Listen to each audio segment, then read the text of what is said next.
4. Tweedledum and Tweedledee. Alice knew immediately which one was which, because each had his name on his shirt. They were standing very still, with their arms round each other, and Alice forgot that they were alive. "They look just like schoolboys," she said aloud. Then one of them spoke, and Alice jumped in surprise. "You've begun wrong," cried the one called Tweedledum. "The first thing in a visit is to say, 'How do you do?' and shake hands." And here the brothers held out the 2 hands that were free to shake hands with her. Alice did not know which hand to shake first, so she took hold of both hands at once. The next moment they were all 3 dancing round in a circle.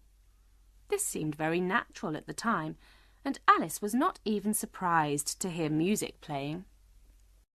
The 2 brothers were fat and soon got tired.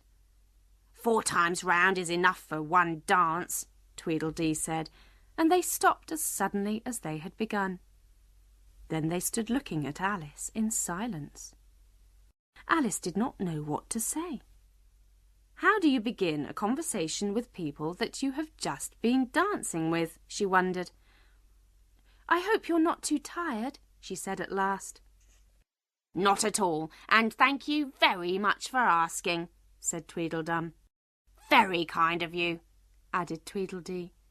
"Do you like poems?" "Yes, well, some poems," Alice said carefully. "Would you tell me which road to take out of the wood?" "What shall I repeat to her?" Tweedledee said to Tweedledum, not noticing Alice's question. "The Walrus and the Carpenter is the longest," Tweedledum replied, putting a friendly arm round his brother.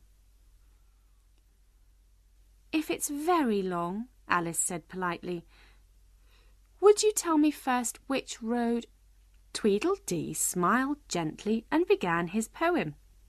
It was a very long poem indeed, all about a walrus and a carpenter who went for a walk along a beach and invited lots of young oysters to go with them. The oysters accepted happily. "Perhaps that wasn't very sensible of them," Alice said. Tweedledee only smiled and continued, "The Walrus and the Carpenter walked on a mile or so, and then they rested on a rock conveniently low, and all the little oysters stood and waited in a row. 'The time has come,' the Walrus said, 'to talk of many things. Of shoes and ships and sealing wax, of cabbages and kings, and why the sea is boiling hot, and whether pigs have wings.'"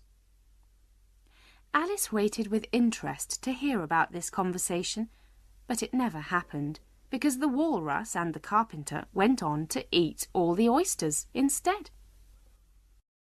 At the end, Alice said, "I like the Walrus best, because he said he felt sorry for the poor oysters." "He ate more of them than the Carpenter," said Tweedledee. "He ate faster, you see." "Oh," said Alice, "well then, I like the Carpenter best." "But he ate as many as he could get," said Tweedledum. "Well, they were both very unkind," Alice began, then stopped when she heard a noise in the wood. It sounded like a wild animal. "What's that?" she asked, afraid. "It's only the Red King snoring," said Tweedledee. "Come and look at him." The brothers each took one of Alice's hands, and they went through the wood to where the king was sleeping. "Doesn't he look lovely?" said Tweedledum. Alice really couldn't agree. The king was lying in a very untidy way, and was snoring loudly. "He's dreaming now," said Tweedledee. "And what do you think he's dreaming about?" "Nobody can guess that," said Alice. "Why, about you," Tweedledee said. "And if he stops dreaming about you, where do you think you'll be?" "Where I am now, of course," said Alice. "Oh, no," said Tweedledum. "You'll be nowhere. You're only a kind of thing in his dream. If he wakes up, you'll go out. Bang! Just like a light." "What nonsense!" Alice said crossly, And if I'm only a kind of thing in his dream, what are you, I'd like to know? The same, the brothers cried together.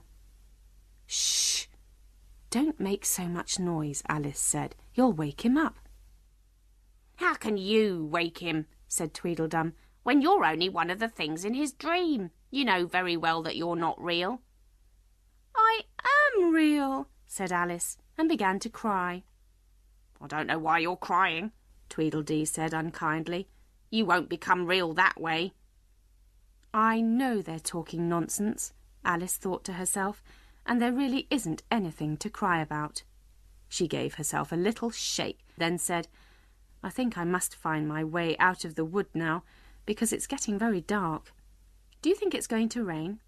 Possibly, Tweedledum said, opening a large umbrella.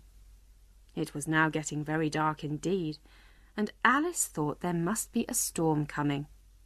What a thick black cloud that is, she said, and how fast it comes. Why, I do believe it's got wings. It's the crow, Tweedledee shouted fearfully. The two brothers turned to run and had disappeared in a moment. Alice ran too and hid under some low trees. It can't get me under here, she thought, but I wish its wings didn't make so much wind. It's blowing everything around terribly. And look, here's somebody's shawl flying through the air.